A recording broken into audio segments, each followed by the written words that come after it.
The first order my system gave me was to slap a 10-year-old boy. I had been inside the novel for less than 3 minutes. 1 second, I was a broke office worker in Queens, arguing with my best friend over whether instant ramen counted as dinner. The next second, a cold mechanical voice exploded inside my head, and I was standing in a mansion bedroom bigger than my entire apartment. In front of me stood a small boy in a private school uniform. He was thin for his age, with black hair falling over his forehead and eyes so dark they looked almost glassy. His hands hung by his sides, but his fingers were curled into tight little fists. He stared up at me without blinking, like a stray animal that had already learned not to run because running only made adults worse. The system said, "Host must slap Finn Whitaker within 2 minutes. Failure will result in point deduction." I raised my hand. Finn's eyelashes moved once. He did not dodge. That was what broke me. I could not even step on a caterpillar without feeling guilty for half a day. This thing wanted me to slap a child who was bracing himself because he had been hit before. The countdown started. 10, 9, 8. I clenched my teeth, lowered my hand, and flicked him twice on the butt. Very lightly. "Bad boy," I said in the sternest voice I could manage. "So naughty." Finn froze. The system froze too. "Host," it said after a long silence, "the plot requirement was a slap across the face." "A slap is a hit," I answered in my mind. "His butt is part of his body. Are you saying the butt is not human? That feels discriminatory." "But the text says, do not be rigid." The task required me to hit him. I hit him. Besides, for a boy his age, this is more humiliating than a face slap. "Look. His ears are red." Maximum emotional impact. The system hesitated. Finn stared at me as if I had turned into a lamp. This boy was supposed to become the villain of the novel. His father, Grant Whitaker, was a distant billionaire who thought money could replace parenting. His birth mother had died when he was little.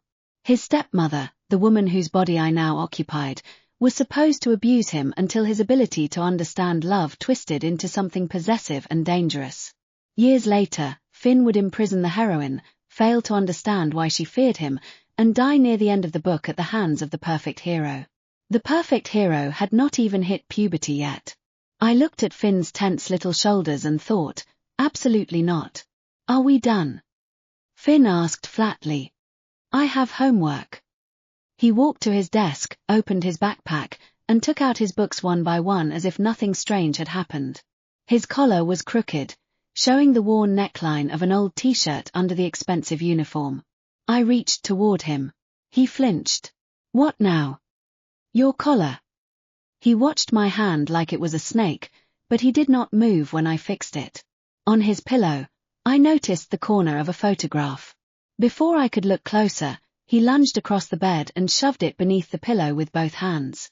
"I did not steal anything," he said. His voice was cold, but the panic under it was obvious. "Photos get bent under pillows," I said. "Tomorrow I will buy a frame. Put it on your desk instead." "I do not need you." "Probably not. But your photo needs a frame." The system whispered, this scene could support another cruelty task. "You are obsessed," I told it. "There are 100 ways to bully someone, and you only know hitting.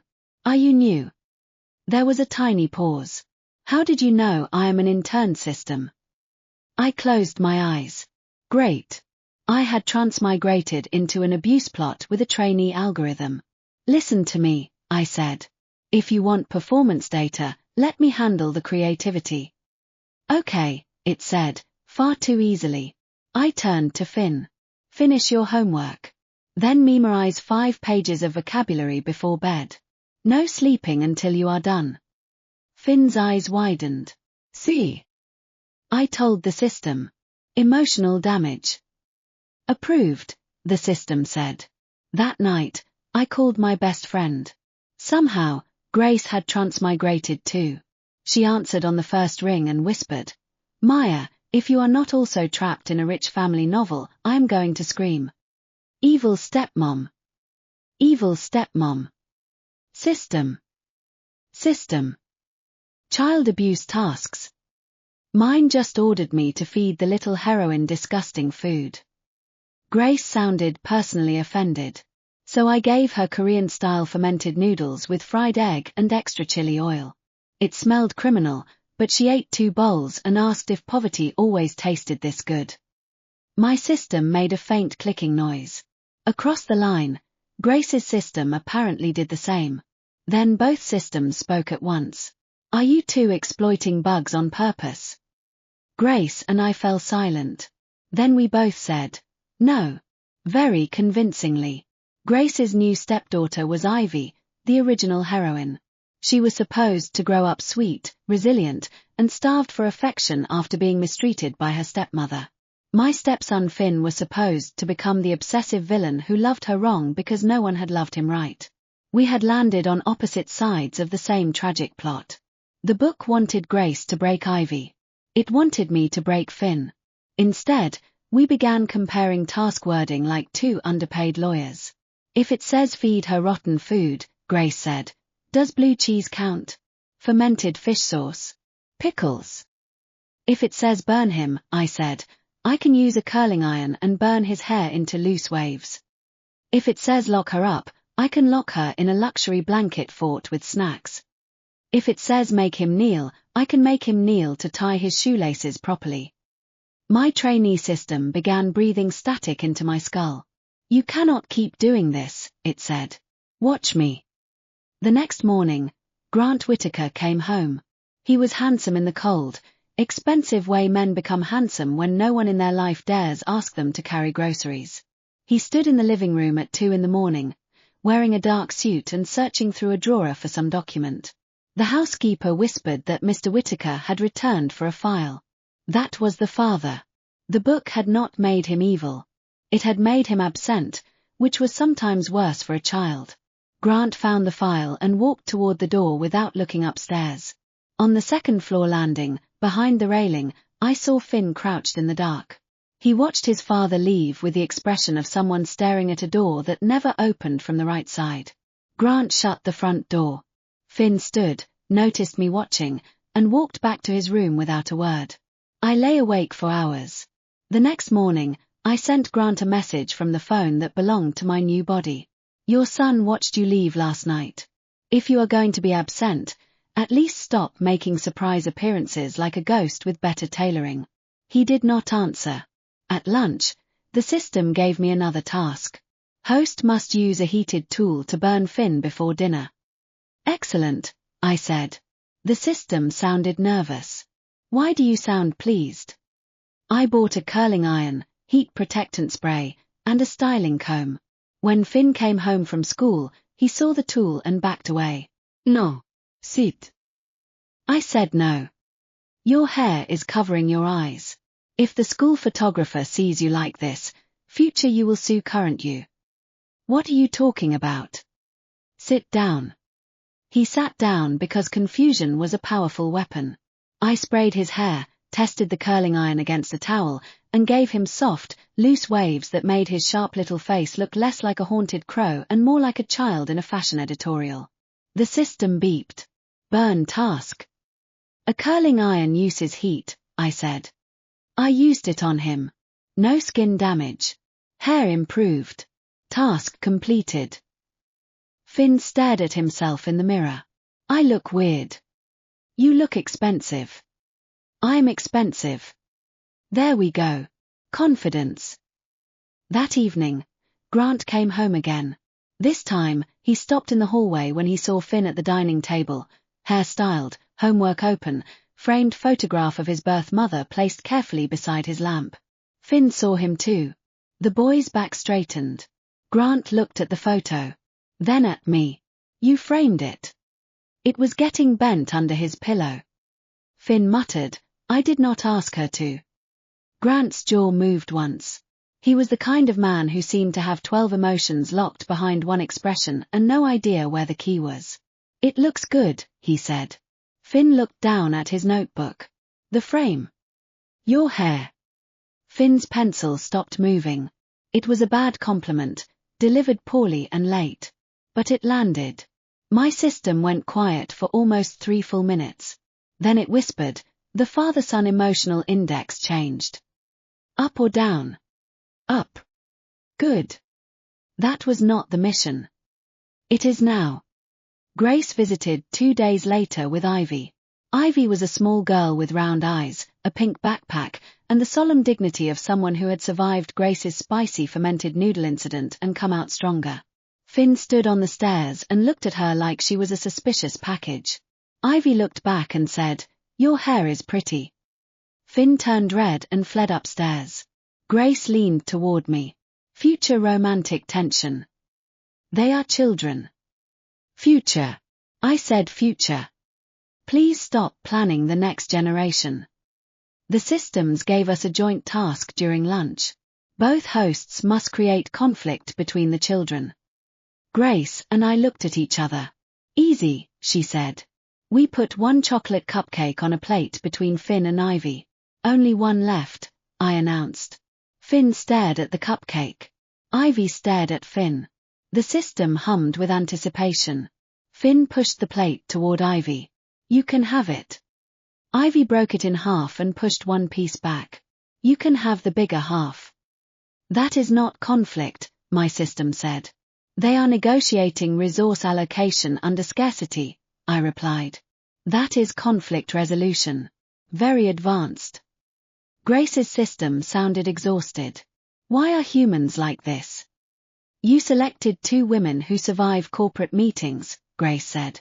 This is your fault. As days passed, the tasks became more desperate. Make Finn cry. I made him watch a documentary about rescue dogs and handed him tissues. Humiliate Ivy in public. Grace took her to a karaoke booth, gave her a glitter microphone, and recorded her singing badly with confidence while everyone applauded. Starve the children. We announced no snacks before dinner and then served a balanced meal with vegetables shaped like stars. The systems attempted to reject it until Grace argued that starve clearly contained the word star, and therefore star-shaped carrots counted. My intern system said, this seems legally weak. So is your plot. Meanwhile, the children changed. Finn stopped flinching when I walked behind him. He began leaving his homework on the kitchen island because he knew I would check it. He started asking whether certain colors looked good on him, always pretending he did not care. Once, when I burned toast, he silently scraped off the black parts and ate the rest without complaint. Ivy became louder. She asked for extra chili oil. She called Grace Mom by accident one evening and then hid under a blanket for 20 minutes while Grace sat outside the blanket pretending not to cry. The fathers changed slower. Grant was the worst kind of absent parent, not uncaring, simply convinced that providing money counted as love because that was the only language he had been taught. Grace's husband, Owen Miller, was warmer but equally useless in practice. He adored Ivy in theory and delegated her life in reality. Grace and I started weekly father training. We did not call it that. We called it Sunday dinner. The first Sunday, Grant tried to take a business call during soup. I took his phone and dropped it into an empty breadbasket. He looked at me as if I had committed a felony. The house is not on fire, I said. Your company will survive 20 minutes. Finn looked at his soup like he was trying not to smile. The second Sunday, Owen arrived with a gift for Ivy and nothing for Finn. Grace took the gift, walked to the pantry, wrapped a box of cereal in a ribbon, and handed it to Finn with equal ceremony. Owen blinked. I did not know I was supposed to. Exactly, Grace said.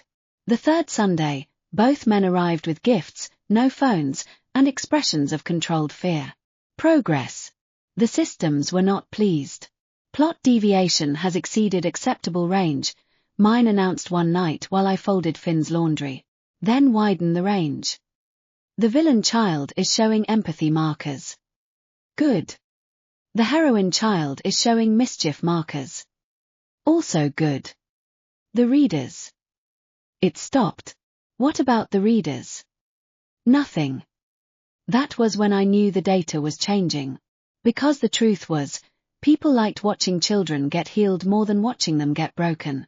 They liked seeing Finn pretend not to care while saving the last dumpling for Ivy. They liked seeing Ivy teach him clapping games. They liked watching two supposed evil stepmothers turn every cruelty task into domestic chaos. They liked Grant failing at bedtime stories because he read them like quarterly reports until Finn corrected his tone. One night, Finn had a nightmare. I heard a sound from his room and found him sitting on the floor beside his bed, knees pulled to his chest, breathing too fast. The framed photo of his mother had fallen from the nightstand. "Do not touch it," he snapped when I reached for it. I stopped. "Okay." His shoulders shook. "She left." "Your mother." "Everyone leaves." There was no drama in his voice. Only certainty. I sat on the floor a few feet away.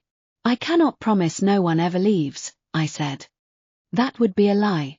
But I can promise that if I leave the room, I will tell you where I am going. If I leave the house, I will come back when I say I will. And if I cannot, I will call." He looked at me through wet lashes. "Adults lie." "Yes," I said. "So watch what I do." I stayed on the floor until he slept. The next morning, Grant found us there. Finn was asleep with his head against my lap. My back hurt so badly I could barely move. Grant stood in the doorway, face unreadable. "How long?" "Most of the night." His eyes lowered to his son. For the first time, I saw real shame pass through him. That afternoon, Grant cancelled a trip. He did not announce it. He did not make a speech. He simply came home before dinner, stood awkwardly outside Finn's room, and asked if he could help with math. Finn said, "You are bad at fractions." Grant said, "Probably." Finn let him in. My system made a strange choking sound. "Are you crying?" I asked. Systems do not cry. "Your audio is damp." "Shut up." The birthday problem arrived in November. Finn's 11th birthday had been ignored in the original plot. Lydia was supposed to host a charity luncheon that day and lock him in his room for being inconvenient. Grant was supposed to forget until his assistant reminded him 2 days later. Finn was supposed to decide that birthdays were proof wanting anything made you weak. The system ordered me to make Finn remember every birthday he never had. For once, it expected cruelty and I agreed with the literal wording. I called Grace. Emergency party. How many years of emotional neglect? 10. We need wrapping paper. We bought 11 gifts. 1 for each year of his life. Baby blocks for year 1. A plush dinosaur for year 2. Art supplies, science kits, books, a model train, a camera, a hoodie, headphones, and finally, for 11, a watch simple enough for a child but nice enough to tell him time belonged to him now. Grant found me labeling the boxes. 1, 2, 3, 4. His face changed. I did not. "I know. I should have." "Yes." He accepted that without defense. That mattered. On the day of the party, Grace arrived with Ivy and Owen. Ivy carried a crookedly wrapped gift and announced she had used too much tape because tape was fun. Finn opened the door, saw the balloons, and immediately tried to retreat. "No," I said. "You are the birthday boy. Face your fate." He looked suspicious until he saw the numbered gifts. His face went blank. "What is this?" "The system said you had to remember every birthday you never had." "What system?" "The household management system," Grace said smoothly. "Very strict." Finn touched the box labeled 1. Then 2. His mouth trembled. Grant stood behind him, eyes red, one hand clenched at his side. Finn opened the gifts slowly. By year 4, tears were dripping onto the wrapping paper. By year 7, Ivy was crying because he was crying. By year 10, Grace and I were crying too. Owen tried to laugh to lighten the mood, saw every woman in the room glare at him, and made a sound that was half cough, half sob. Finally, Finn sat before the cake. The candles lit his face gold. "Make a wish," Ivy said. He closed his eyes for a long time. When he opened them, he looked at me. I looked away because I suddenly felt guilty without knowing why. He blew out the candles. "Only one wish." Grace teased. "Finn nodded. Only one." That night, after everyone left, He came to my room. Can I come in? He had never asked that before. Usually he hovered until noticed. Yes. He stood near the door, small in his oversized hoodie. Are you going to leave? My chest tightened. Why are you asking? Because your home is not here. I went still. Finn's eyes were too sharp. The old Maya hated this house, he said. She hated me. She hated Dad. You do not. You talk about subway delays in a city you have not visited in this life. You know songs that do not exist here. Sometimes you look at things like you are checking whether they are real. Finn. Are you like Mom? His voice shook. Here and then gone. I wanted to lie. Instead, I hugged him. He stood stiff for 2 seconds, then folded into me like the child he was. I do not want you to go, he whispered. I could not answer. Because the next morning, my system returned from headquarters. It was ecstatic. Host, host, host. Headquarters approved the new route. The data is exploding. Readers love the bug strategy. They love you and Grace. They love the children. Also, important update, Finn has been promoted to male lead. What? The original male lead was voted out by readers. Finn is now the male lead. He is 11. Future male lead. Still disturbing. Since Finn is now central to the revised plot, your continued participation is strongly recommended. Recommended. However, because your task performance is exceptional, Headquarters has granted return access to your original world. I sat up in bed. My original world. My parents. My grandmother. Her surgery. The hospital bills that had been crushing my real life before all this happened. The reason I had been working overtime until my body felt hollow. I can go back. Immediately. The door opened. Finn stood there in pajamas. He had heard enough. You are leaving, he said. It was not a question. I climbed out of bed. Finn. You are leaving me and Dad. The words cut clean through me. My family is there, I said quietly. My grandmother needs surgery. My parents need me. Tears filled his eyes and spilled over without permission. He wiped them furiously. Is money enough? I froze. What? For your grandmother. Is money enough? I can ask Dad. He has a lot. He can give you a lot. That broke me. The boy who had once guarded a photograph under his pillow like the last piece of love in the world was trying to buy my ability to stay because every adult in his life had taught him money was how you kept people. Finn, you are my family too. The system chimed. Return channel activated. Have a pleasant trip. Wait. The room vanished. I woke in my real apartment. The ceiling was cracked in the corner. My phone buzzed with overdue bill reminders. My own hands were back. My own face stared from the dark screen. And my bank account held more money than I had ever seen. The system had paid out my completion rewards. I became, in 1 second, the richest person in my family. I paid for my grandmother's surgery. I hired the best doctors. I moved my parents into an apartment with sunlight and an elevator that worked. I bought my mother a closet large enough to make her cry and took my father to physical therapy for the back pain he had ignored for years. Everything was solved. Technically, I should have been happy. I was happy. But happiness kept splitting open. I would see a boy in a school uniform on the street and think of Finn. I would smell spicy noodles and call Grace, only to remember she was in another world too, probably teaching Ivy how to weaponize glitter. I would pass a furniture store and think Grant would choose the most expensive chair and still somehow sit like he was attending a board meeting. At night, I dreamed of Finn behind the railing, small and silent, staring at a door that would not open. I woke with my pillow wet. Then one evening, I opened my eyes on a familiar couch. The living room was dark except for the television glow.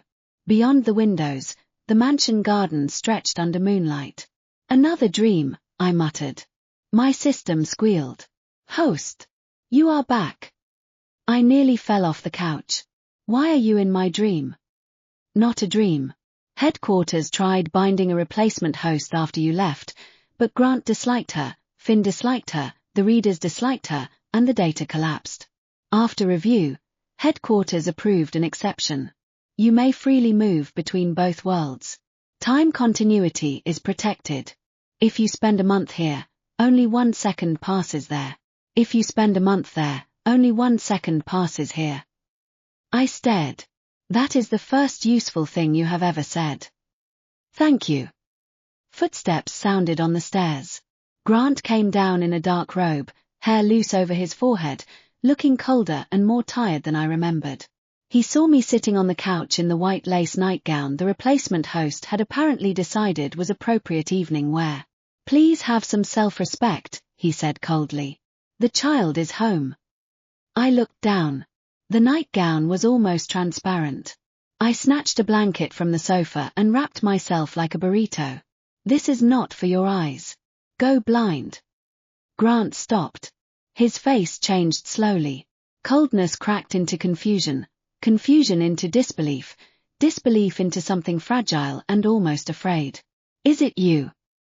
Before I could answer, a small head appeared between the railing bars upstairs. Black eyes fixed on me. Finn did not hesitate. It is you. He flew down the stairs so fast Grant reached out as if to catch him, but Finn dodged and crashed straight into me. His arms locked around my neck. He cried into my shoulder with the full, shameless force of a child who had been pretending not to break. My birthday wish worked, he sobbed. I held him tight. Yes, I said, pressing my cheek to his hair. It worked. Grant stood a few feet away, still staring. I looked up at him over Finn's head. I came back, I said. His throat moved. For how long? The old question. The hard question. The one every abandoned child and every lonely adult asks in different words. I tightened my arms around Finn. As long as you need me, I said. And as long as I need you. The system made a satisfied ding. New family route stabilized. Do not ruin the moment, I told it. Finn laughed through tears. Grant looked at us both and, for the first time since I had entered this world, smiled without hiding it. After that, life became impossible in a very practical way. I had 2 worlds. In one, I took my grandmother to follow-up appointments, helped my parents learn how to use the new washing machine, and pretended my sudden wealth came from a private investment I could not discuss. In the other, I packed lunches, attended school meetings, negotiated with systems, and helped Grace build what she called the Stepmom Bug Alliance. Grace had received the same travel exception. Her first message after returning was, I am back. Ivy bit the replacement host. I replied, good for Ivy. The systems adapted too. They stopped giving direct abuse tasks because we had made them statistically dangerous. Instead, they tried subtler drama. Create misunderstanding between father and son. I gave Grant a list of Finn's favorite foods and did not tell Finn. Grant cooked badly. Finn misunderstood that his father was trying, which technically counted. Make heroine cry. Grace threw Ivy a surprise party so emotional that Ivy cried into a cupcake. Cause jealousy. We let Finn and Ivy compete over who could read more books in a month. Both became unbearable intellectual snobs for 2 weeks. The systems logged it as rivalry. We logged it as literacy. Readers loved it. The revised novel became a family comedy disguised as a redemption drama. The original hero became less relevant every update. The original heroine became a chaotic little girl with chili oil on her shirt. Finn, once destined to become a cold villain, grew into a serious, protective boy who asked before entering rooms because I had once asked before entering his. Grant learned too. He learned birthdays required planning before the morning of. He learned that how was school was not a conversation if asked while reading emails. He learned the names of Finn's teachers, the difference between Ivy's fake cry and real cry, and the fact that children notice who looks up when they enter a room. One evening, I found him sitting outside Finn's door. What are you doing? He said he did not want to talk. So you are sitting here. You said if I leave, I should say where I am going. I told him I would be outside if he changed his mind. I looked at this billionaire CEO sitting on the hallway floor like a disciplined golden retriever and had to turn away before I smiled too much. Good job. Do not sound surprised.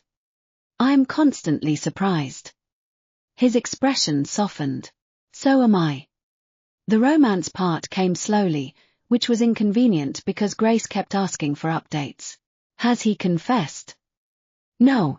Has he looked at you in the tortured CEO way? That is just his face. Maya. Fine. Maybe. Grant was careful with me. Too careful sometimes. He knew I belonged to another world. He knew I could leave.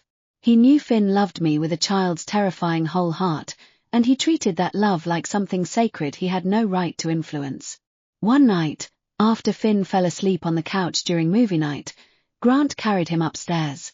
When he returned, I was folding the blanket. You do not have to keep choosing us, he said.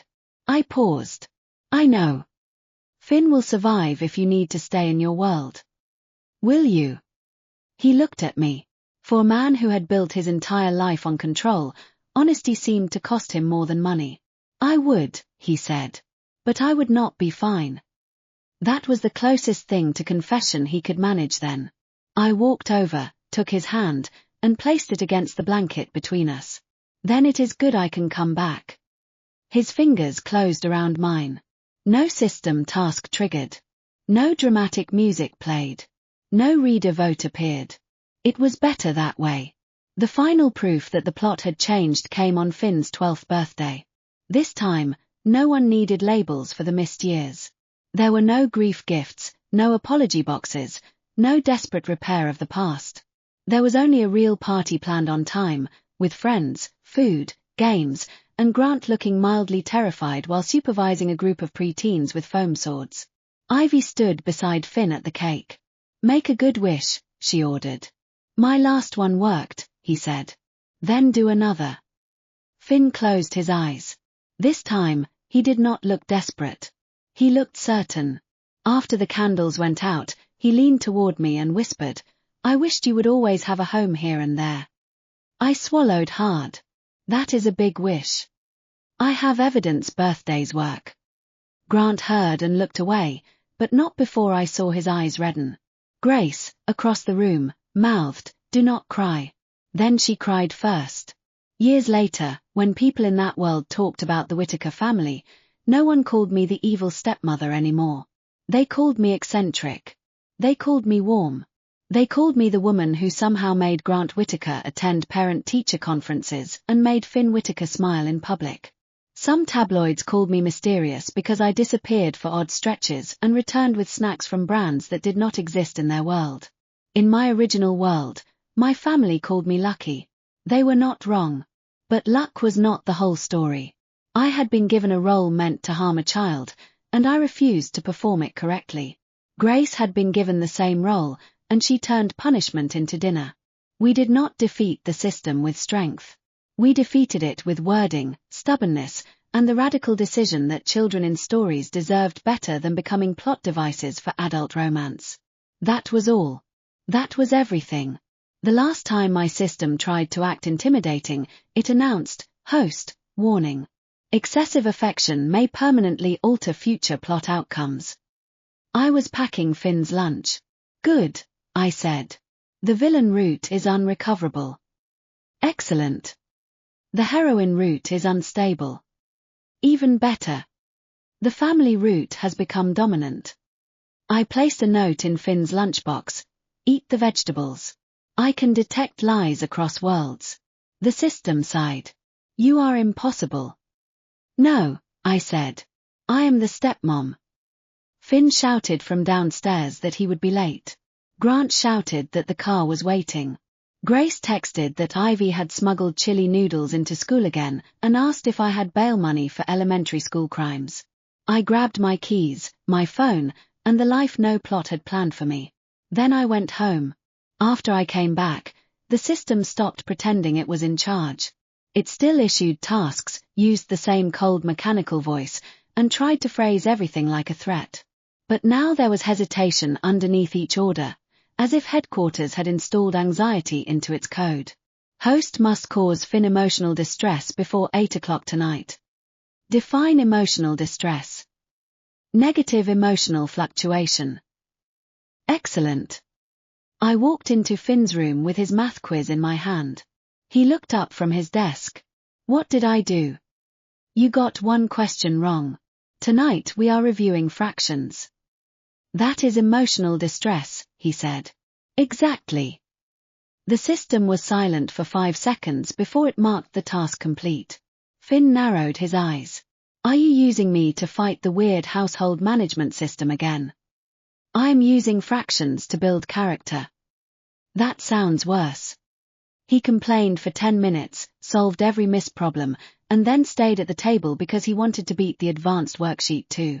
When Grant came home and saw his son surrounded by pencils, he quietly took off his coat and sat across from him. Need help? Finn did not look up. You are still bad at fractions. I watched 3 videos. Fine. Sit there and do not distract me. Grant sat there for an hour, contributing almost nothing except presence. For Finn, that was enough. Grace had developed her own method. Her system ordered her to make Ivy feel abandoned. Grace packed Ivy a lunchbox with a dramatic note that said, I am abandoning you to the battlefield of school, but I pack strawberries, so survive bravely. Ivy showed the note to every classmate, declared herself a tragic heroine, and came home with 3 new friends. My system is losing confidence, Grace told me that night. Good. Weak systems make mistakes. Mine asked if love can count as psychological manipulation. What did you say? I said absolutely, if you are good at it. The problem was that headquarters began learning from us. Tasks became less literal. Instead of hit, burn, or starve, they started saying things like advance the child's destined wound and reinforce the emotional foundation required for future conflict. That sounded sophisticated until we realized the systems still had to define success through measurable emotional change. So we changed the emotional change. If Finn had to confront abandonment, Grant attended therapy with him. If Ivy had to experience humiliation, Grace signed both of them up for a beginner dance class where every adult looked equally ridiculous. If the plot required rivalry, we built tournaments with prizes. Finn and Ivy competed in chess, spelling, pancake flipping, and once, because Owen had no sense, miniature golf in the hallway. Ivy won by cheating with a pool noodle. Finn filed a written complaint. Grant reviewed it like a legal memo. Grace framed it. The readers loved the complaint. My system began reading comments aloud, which was a mistake because I became unbearable. Reader 421 says, the stepmoms are carrying this book. Did you hear that? Yes.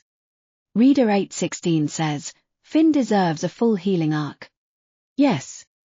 Reader 1192 says, Grant needs to suffer more for being an absent father. Grant, who was passing by the doorway, stopped. What was that? Nothing. Did the household management system insult me? Constructively. He accepted this with more dignity than expected. To his credit, Grant did suffer. Not dramatically. Not in the way the original plot had planned, where a father realizes too late that money cannot hug a child and then makes one tearful speech before disappearing back into business. Grant suffered through the daily work of becoming useful. He learned school pickup. The first time, he arrived in a black corporate sedan with 2 security cars behind him. Finn walked out of school, saw the convoy, and turned around as if considering re-entering the building forever. Too much? Grant asked me later. You looked like you were extracting a witness. The next day, he came in one normal car and stood awkwardly with the other parents. A mother asked which child was his, and he paused so long she looked concerned. Finn, he finally said. You had to remember. I had to decide whether to say his full name. I laughed at him. He deserved it. He learned packed lunches. He learned Finn liked apple slices with lemon so they did not brown. He learned that school concerts started late but parents had to arrive early. He learned that if he promised to attend a science fair, No client meeting outranked a baking soda volcano. Finn learned too. He learned adults could apologize without demanding forgiveness. He learned Grant's stiffness was not lack of love, just a broken delivery system. He learned he could be angry and still be loved after the anger passed. That lesson took the longest. One rainy evening, he slammed his bedroom door after an argument about boarding school. The original plot had wanted him sent away, a prestigious academy, a beautiful brochure, emotional exile packaged as opportunity. Grant had brought it up because an advisor recommended it. Finn heard only one thing: leave. The system immediately issued a task. Host must deepen Finn's isolation. No. Refusal will trigger penalty. Then penalize me. The room temperature dropped. My vision flickered. For 1 second, my body felt weightless, like the world was trying to reject me. Then comments began flooding across the invisible system screen. Do not you dare. She said no. Let the kid stay home. If headquarters punishes her, I am dropping this book. The system made a sound like a printer jam. Penalty suspended pending reader response. Thought so. I knocked on Finn's door. Go away. No boarding school. Silence. Your father suggested it because he panicked about your future, not because he wants you gone. He is bad at love logistics. More silence. Then the door opened a crack. Love logistics is stupid. Yes. So is he sometimes. Grant, standing behind me with wet hair from the rain, said quietly, accurate. Finn stared at him. Grant crouched so they were eye level. It looked uncomfortable for his knees, which I considered educational. I thought giving you the best school meant doing my job, he said. I did not ask whether staying here was what you needed. That was wrong. Finn's mouth trembled. I do not want to leave. Then you will not. Even if I yell. Even then. Even if I say I hate you. Grant's face tightened, but he nodded. Even then. Finn opened the door. He did not hug his father. Not yet. But he let Grant sit on the floor beside him while I made hot chocolate downstairs. For our family, that counted as a major plot event. My double life settled into routine after headquarters granted the travel exception. In my original world, my grandmother recovered well. My mother planted herbs on the balcony of the new apartment. My father pretended he did not love the massage chair I bought him, then fell asleep in it every afternoon. They asked why I sometimes smiled at nothing or checked my phone like I was expecting messages from another universe. I told them I had a complicated work project. It was not entirely false. In the novel world, Grace and I created a shared calendar labeled Totally Normal Stepmom Operations. It included school events, system deadlines, therapy sessions, birthday planning, father training, and reminders to return to our original world before our relatives noticed we had gone mentally absent at dinner. Grace handled chaos better than I did. One afternoon, she appeared in my kitchen carrying Ivy under one arm like a rolled carpet. She tried to start a noodle business at school. Ivy, upside down, shouted, I had investors. They were second graders. They had quarters. Finn looked up from his book. What was the projected margin? I pointed at him. Do not encourage her. Grant walked in, assessed the situation, and asked, was there a permit? Grace stared at him. This is why your son is like that. Owen arrived 10 minutes later with apology cupcakes for the school and no understanding of what had happened. Grace handed him a folder titled Things Your Daughter Did Today and told him to read it before speaking. He did. The men improved because we stopped letting incompetence pass as charm. The children improved because someone finally treated their feelings as information instead of inconvenience. The systems improved because data forced them to. Eventually, headquarters sent a formal update. Cruel stepmother Roots retired due to declining reader tolerance. Found family route approved as primary arc. Grace opened champagne. I made sparkling cider for the children. Finn read the label and said, this is just apple juice with ambition. Like you, I said. He tried not to smile and failed. As Finn grew older, The traces of the original villain never disappeared completely. He was still intense. He still watched people carefully. He still had a frightening memory for every broken promise. But those traits no longer sharpened into cruelty. They became discernment. He protected Ivy at school, not by threatening classmates, but by teaching her how to document group project freeloaders. He handled conflict by writing lists, which was very Grant of him and very inconvenient for anyone trying to win an argument without facts. At 14, he told me he remembered the old days less clearly. Before you, he said. We were in the kitchen, cutting strawberries for a cake because birthdays had become serious business in our house.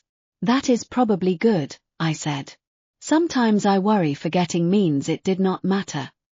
I put down the knife. Healing is not betrayal. He thought about that. Did you read that somewhere? No. I paid for it. He nodded with the solemn respect teenagers reserve for statements that sound like they might be useful later. Grant, passing behind us, kissed the top of my head without thinking. Finn made a gagging sound. Please respect the kitchen. This kitchen exists because I pay for it, Grant said. And because Maya taught you how to be emotionally employable, Finn replied. I had to sit down because laughing with a knife in hand was unsafe. The romance with Grant became public by accident. A paparazzi account caught him outside my real-world apartment building during one of his authorized cross-world visits. That required 3 emergency meetings, 1 system patch, and a long explanation to my parents, who handled the existence of another world with surprising practicality. My mother asked if Grant had stable income. My father asked if he respected me. My grandmother asked if Finn liked soup. Grant answered all 3 questions as if defending a merger. Yes. Yes. He prefers tomato soup with grilled cheese. My grandmother approved first. After that, the 2 worlds were no longer separate secrets. They were 2 households connected by impossible rules and very normal obligations. Grant learned to bring gifts from one world to the other without violating currency laws because apparently that was where he drew the line. Finn met my grandmother and became her favorite within one afternoon by fixing her tablet settings. Ivy discovered my mother would let her eat fruit before dinner and declared my original world superior. Grace said we had not broken the system. We had domesticated it.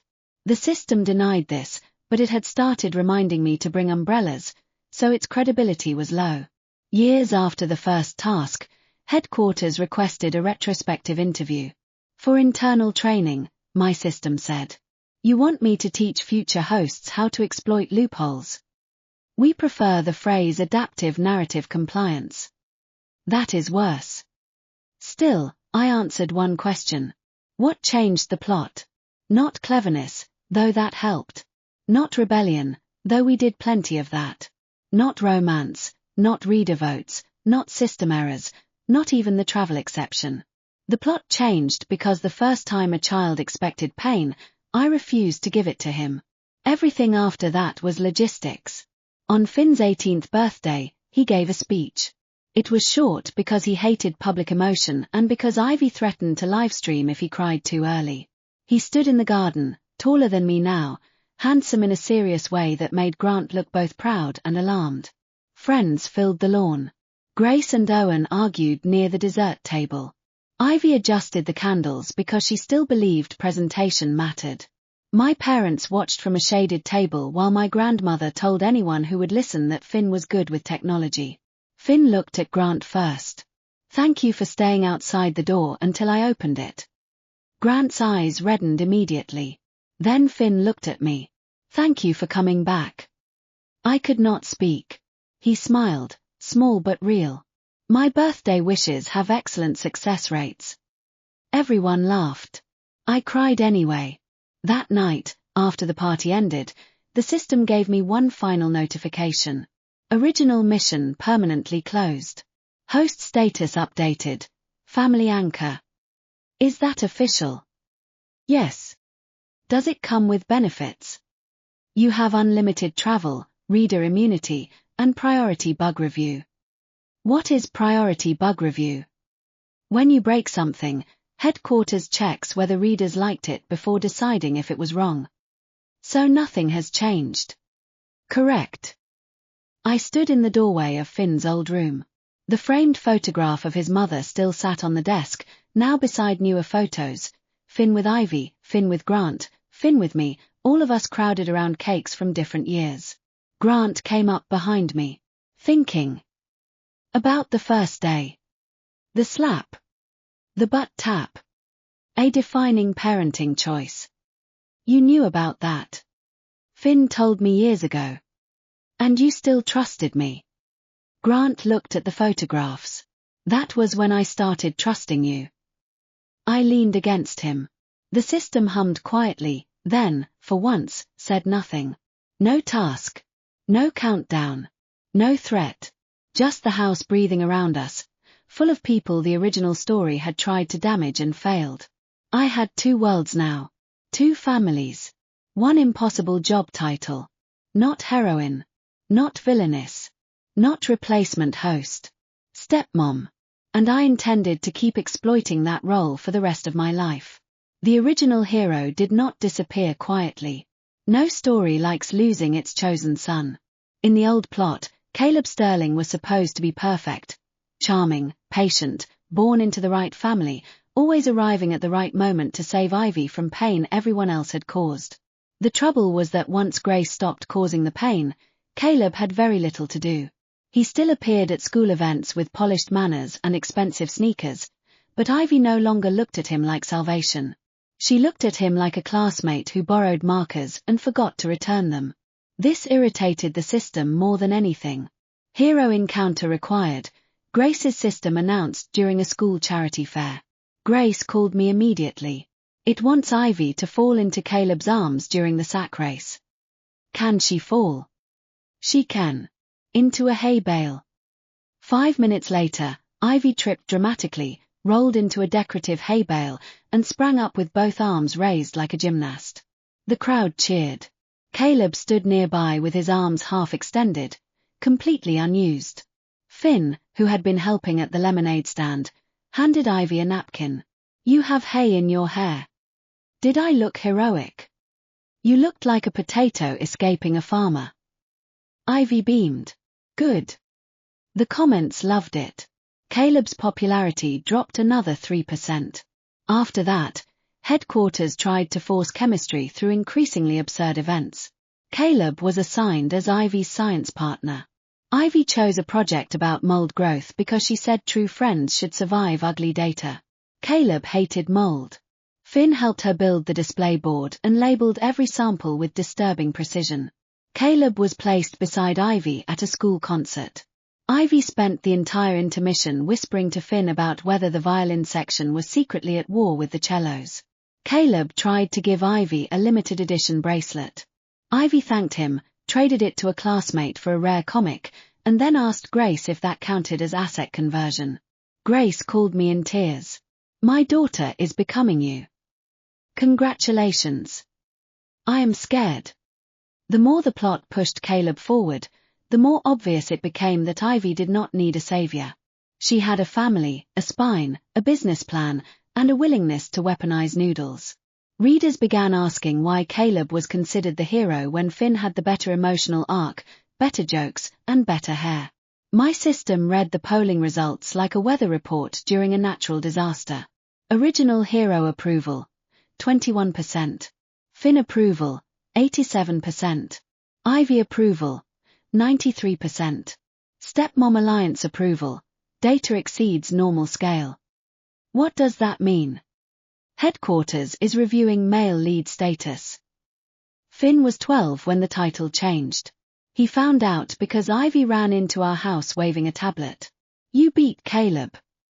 Finn looked up from his book. At what? At being interesting. Grant took the tablet, read the update, and looked at me. Should I be concerned? Probably.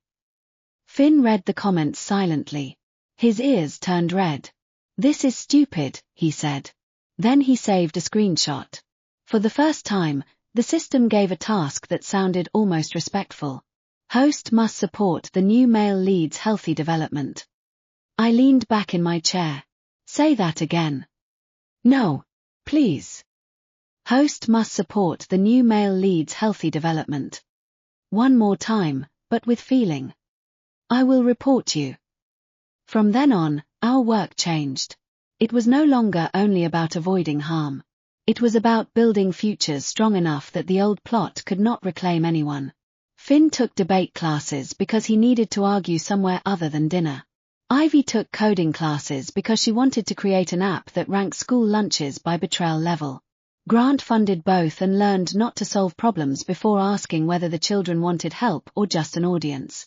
Grace and I started a foundation inside the novel world. Officially, it supported blended families, grief counseling, and child welfare education. Unofficially, it was a plot emergency response network. Whenever a new cruel guardian route appeared in side stories, we sent resources, lawyers, therapists, tutors, or sometimes Grace with a casserole and a terrifying smile. We are franchising stepmom reform, she said. That sounds illegal. Only emotionally. The systems hated the foundation until reader donations surged. Then headquarters called it an innovative expansion of the family route. Capitalism fixed your ethics, I told my system. Engagement fixed our metrics. That is not better. In my original world, I used part of my reward money to start a small scholarship fund for children being raised by relatives, step-parents, or guardians. My parents thought I had become charitable because wealth matured me. The truth was simpler. Once you have watched a child brace for a slap that never comes, you never stop seeing children who expect pain. I could not fix every world. But I could create fewer excuses. The older Finn became, the more he understood. At 15, he asked me whether he had been designed to become cruel. We were sitting on the back steps after an argument with Grant. Teenagers can turn any house into a courtroom, and Finn had inherited both his father's precision and my talent for loopholes. It was exhausting. Designed is not destiny, I said. That is not an answer. Fine. Yes. The old plot wanted you lonely, angry, and unable to love safely. He looked at the lawn. Do you ever wonder if that is still in me? Everyone has bad futures inside them. Most people just do not get spoiler warnings. He absorbed that. So what do I do? You keep choosing. You apologize when you hurt people.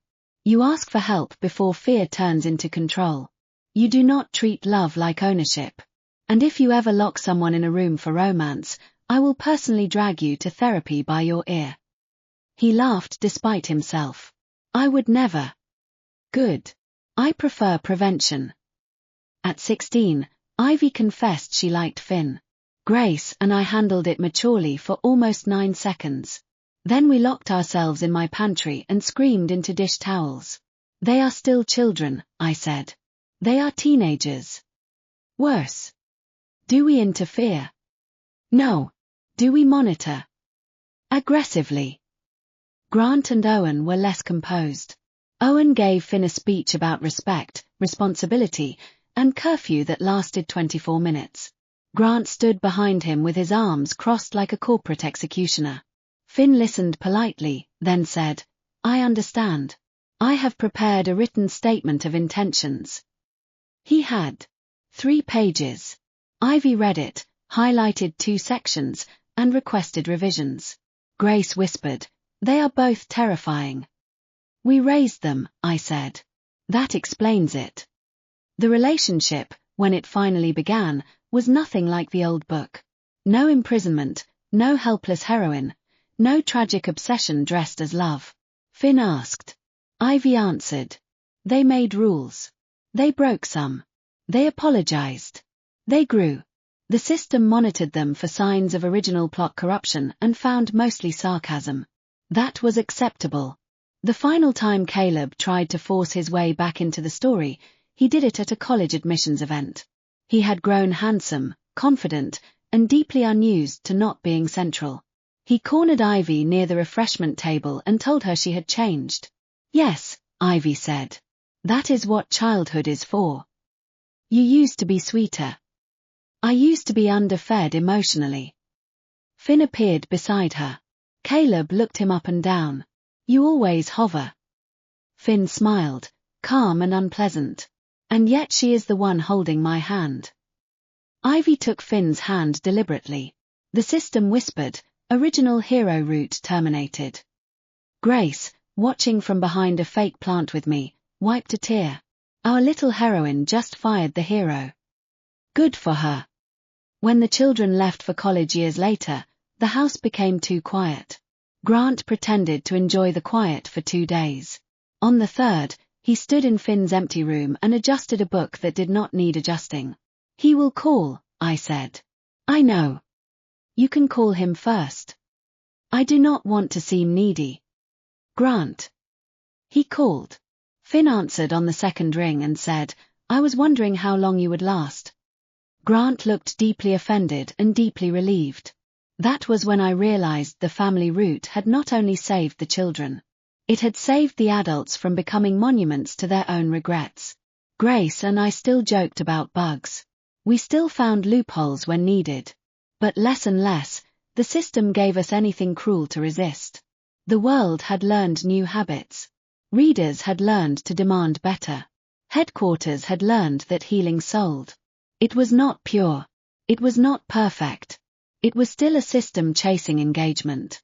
But sometimes better outcomes arrive through imperfect incentives. I could work with that. On ordinary mornings, I moved between worlds with coffee in one hand and a schedule in the other. I checked on my parents. I argued with Grant about overbooking himself. I answered Grace's emergency texts. I mailed care packages to Finn and Ivy. I attended my grandmother's appointments and then crossed realities to attend a parent alumni dinner where Grant introduced me as his wife with the same careful pride every time. No one watching us would have guessed how it began. A countdown. A child expecting pain. A hand raised. A rule bent. A story changed. And me, standing in the middle of it, deciding that if the system wanted an evil stepmother, it should have written someone less stubborn.